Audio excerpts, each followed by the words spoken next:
Hello everybody, welcome to another day in my life as a realtor. Today our guest speaker is Eli Cummins with LaPorte-Jenner Law. He's going to tell us about all the different attorney things he does, like divorce, probates, and more. So let's get started. Right, thank you, Tan. So this is my friend Tan, and we've been working together for a few months now. So like she said, my name is Eli Cummins. I'm an attorney here at LaPorte-Jenner Law, and I specialize in the realms of estate planning, probate administration, post-death administration, family law, divorces and marital property issues and that sort of things. And so we cross paths through these combined specialties for sure. So that's kind of what I've really devoted my career to mostly. Okay, so how long have you been an attorney? So I got licensed in 2022.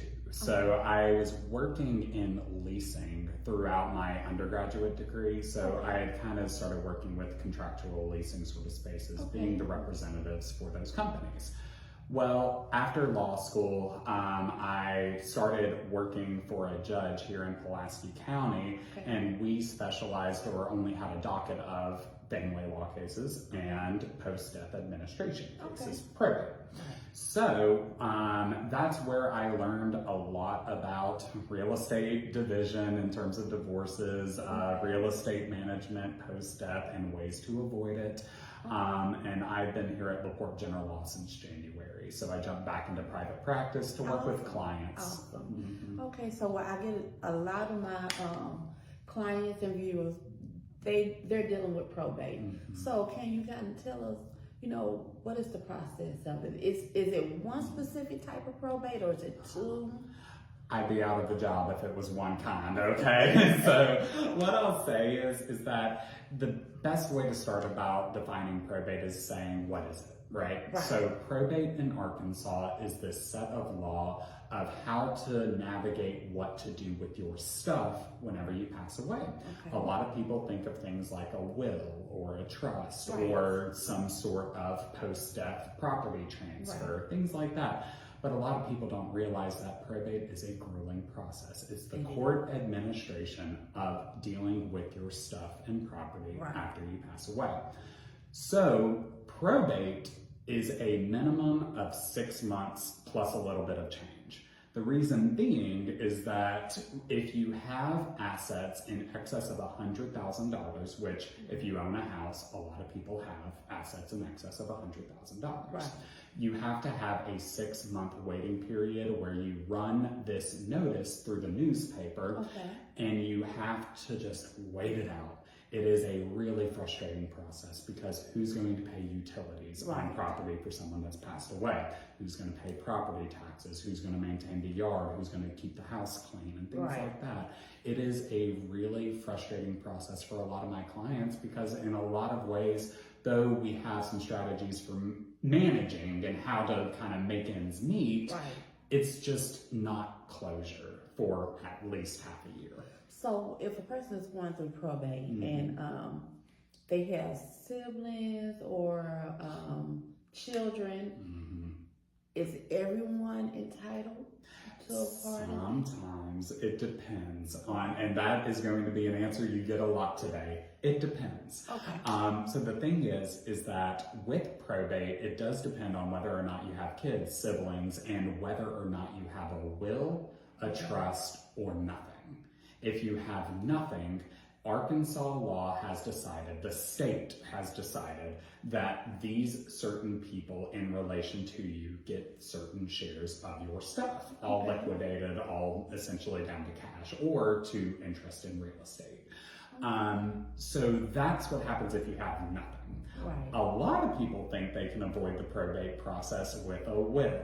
Now the thing is, a will is actually a golden ticket to probate. I always say it. It's like the Willy Wonka factory ticket. I want to go to probate, let's get a will. So the thing is that with wills, all they do is define who gets your stuff. in Okay. a probate administration. But it doesn't necessarily, in and of itself, avoid probate. Now, again, there are some strategies with a will. Not everyone needs what I'm going to talk about next, but there are some strategies with a will where we can avoid probate. But generally speaking, for a lot of folks, a trust, the third option, is the best bet. Okay. So what about because I know some people. One of my closings, they tried to do a small, I guess what's it called? A small estate affidavit. Yes. So that is actually what we were talking about that threshold $100,000. Now, if you are in a group of folks where your net worth is less than $100,000, you do a small estate or a small probate, right? And so all you have to do is file this affidavit, you manage bank accounts, property, and things like that, and it's much smoother. It's just that the vast minority of people are covered under a small estate affidavit. Like I said, if you own a house and don't do proper estate planning, your estate asset net worth is likely going to be above $100,000. I mean, in today's market, and I don't know many places that are worth less than $100,000. And you are absolutely correct. Right. So there are those few instances where a small estate affidavit can come into effect, but more times than not, we have people who have to go through the full-blown probate process. Okay, awesome. And you know what? I love that. That was great information. Now I hope ones who had questions about probate is following and writing down this information, because it's definitely information we need to use. So the 6-month period, and what other ways can a person avoid it? Yes. Oh yeah. So the best way to avoid probate is through estate planning. Otherwise, you have two options that you're passing to avoid probate, okay? Either die broke without any assets, which is not likely, right?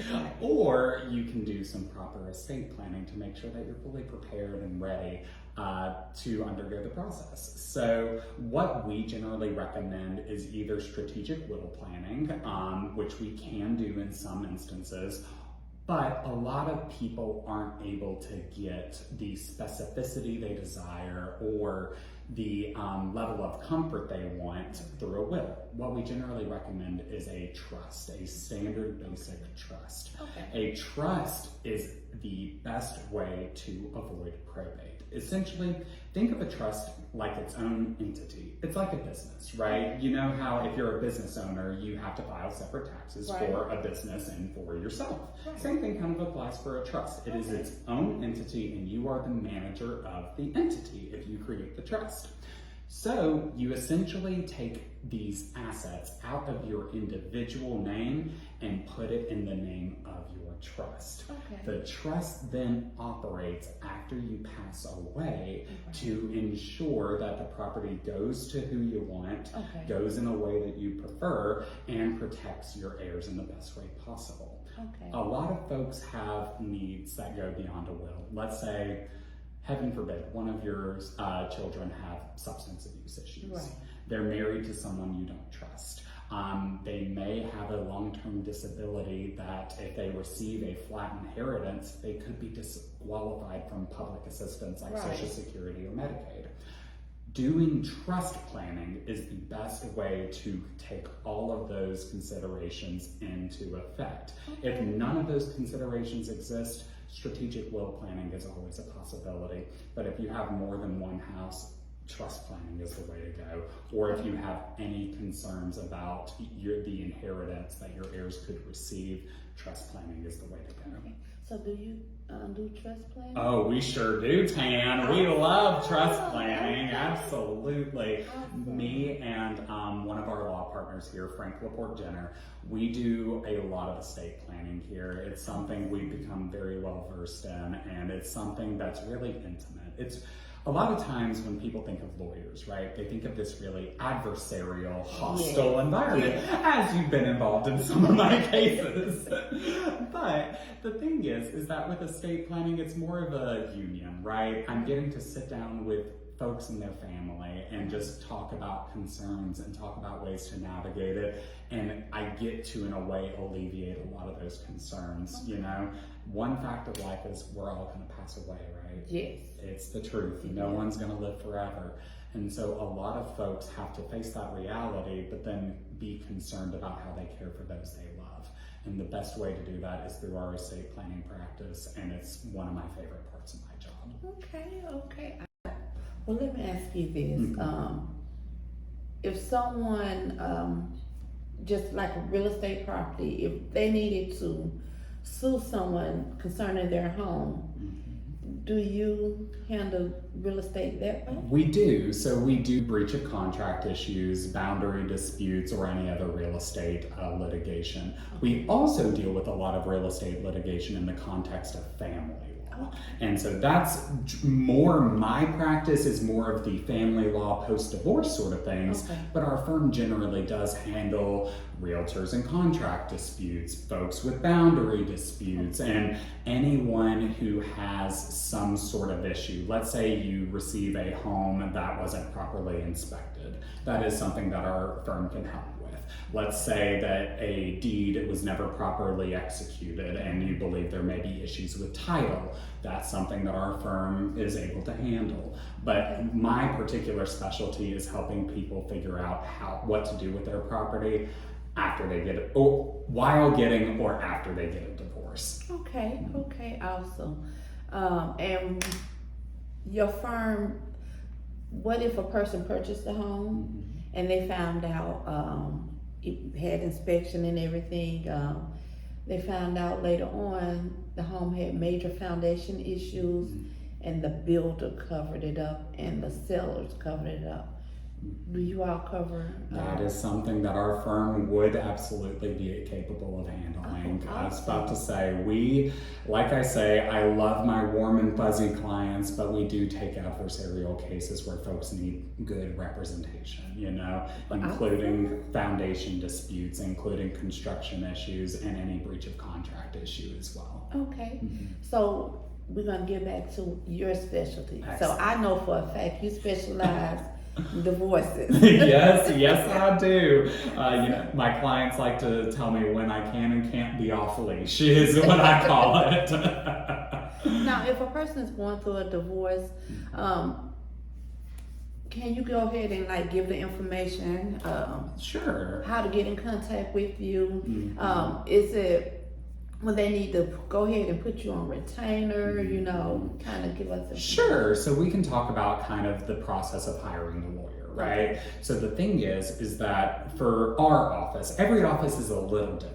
Okay, but generally speaking, what we do here is we just request you call our general line, you know, and that's 501-515-1692. But what you do is you call our general line, and every attorney here has a block of time we set aside every week called our potential client time. Okay. We offer free consultations where we hear about your case and we talk about what's going on. Okay. Now, depending on the severity of the case, how quickly action needs to be taken, the complexity of the legal issues or anything, that's what defines what you described as a retainer. For those that don't know, a retainer is the initial deposit paid to our firm in order to retain us as counsel, to employ us. Now, we don't touch the money of a retainer until we start working on a case. I always tell folks, think of it like a separate banking account. Right. This money goes into my firm's trust account. It sits there, and after we are formally hired as attorneys for a client,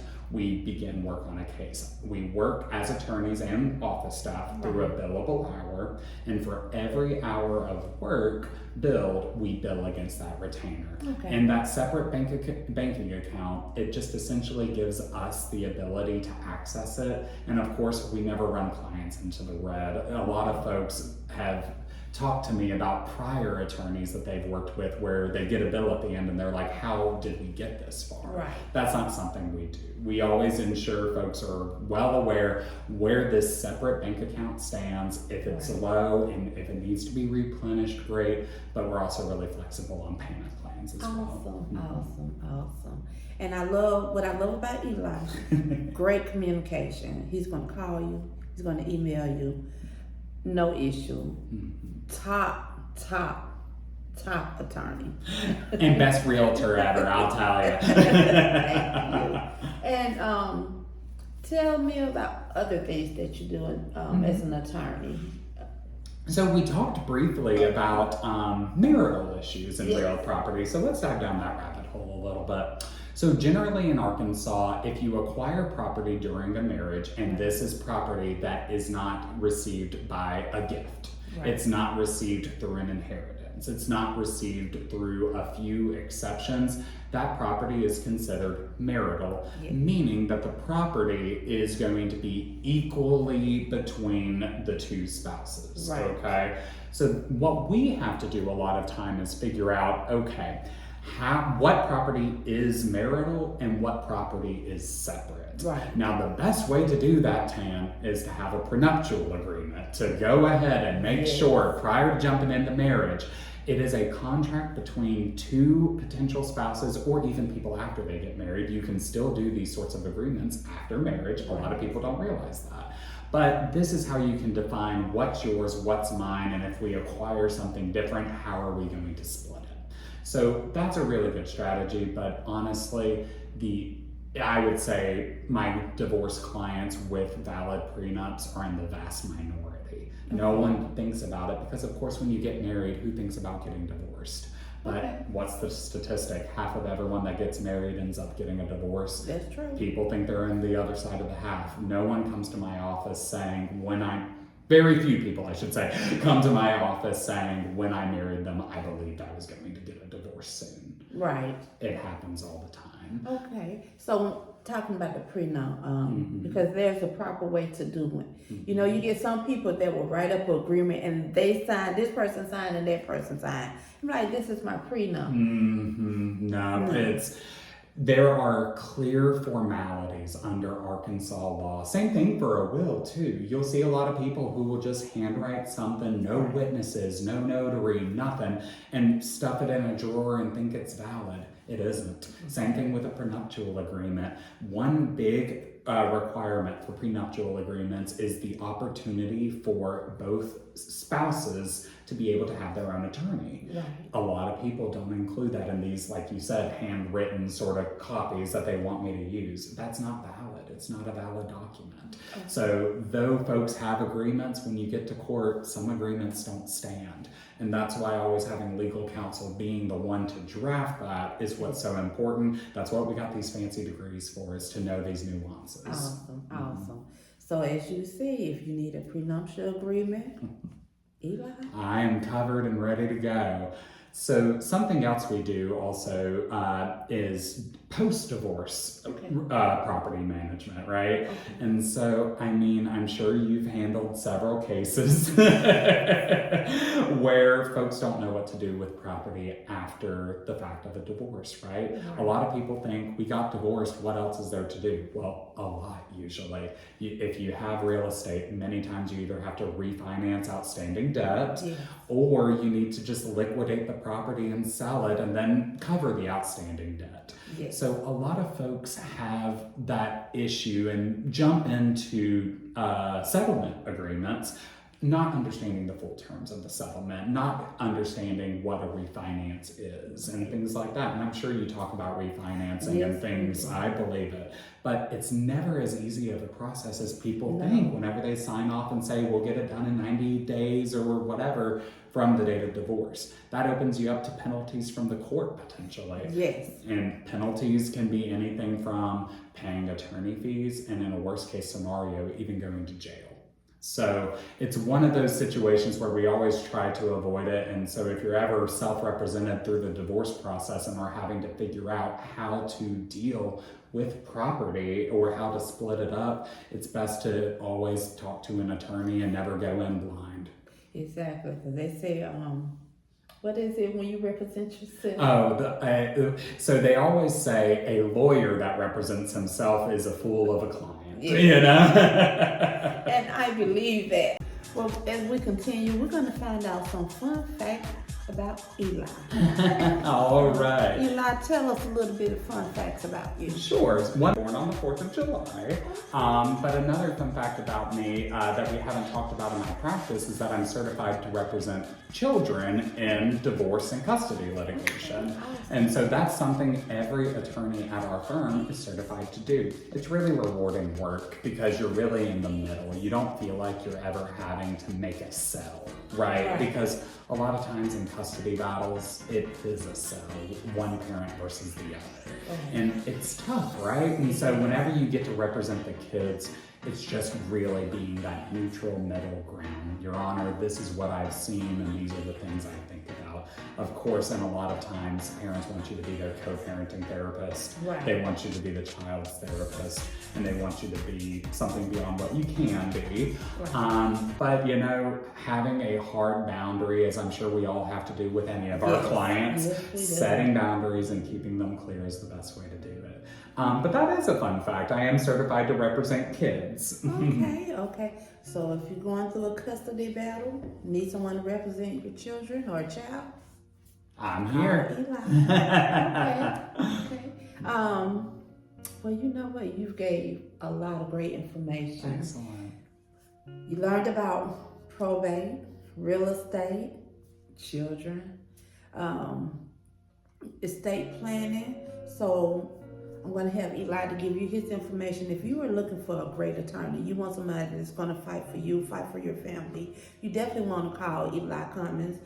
I know for a fact he is top tier, and I saw the work, so I know he can get it done. I would not say anything if I didn't see it or know it for myself. Look for a great attorney. Eli, give me your information again. Thank you so much, Tan. So again, my name's Eli Cummins. I'm an attorney here at LaPorte-Jenner Law. That's LaPorte-Jenner Law.